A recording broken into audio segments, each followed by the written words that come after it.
Այդ վճարի ծրագրի մասին շատ շուտ եմ իմացա, հենց սկզբնական շրջանում։ Արդեն երևի մի տարուց ավել է ես։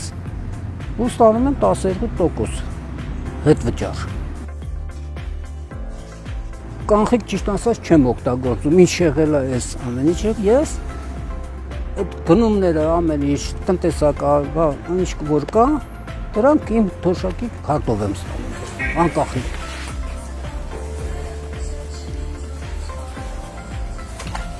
Գումարը ընդհանրապես ծախսում եմ, ինչ-որ գումար ծախսում եմ, ասենք վերել,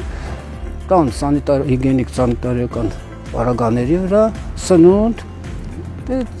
ասենք մնացածն տնտեսական ապրանքները, թորներիս համար քաղցրավեն եմ գնում։ Այս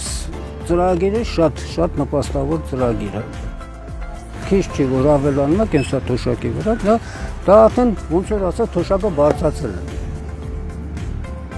Նույն բանն է գալիս իմ մտածելակերպով։ Ճիշտ է, առևտուր ենք անում, ես ամեն ինչ անում եմ, բայց դե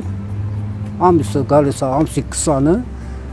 21-22-ին արդեն այդ գումարը նստում է մեր քարտի վրա։ Որ ստուգում ենք արկան, նայում ենք, տեսնում ենք դա ճիշտ է, ամեն անգամ նայում ենք, որ կարևորն է, որ այդ գումարը մենք ստանում ենք, հետ է վերադարձնում մեզի պետությունը։ Գտնում եմ, որ դա բոլորի համար օգուտ է, թոշակառուների, կենսաթոշակառուների համար օգուտ է։ Մեխանիկորեն գումարը ավելանում է։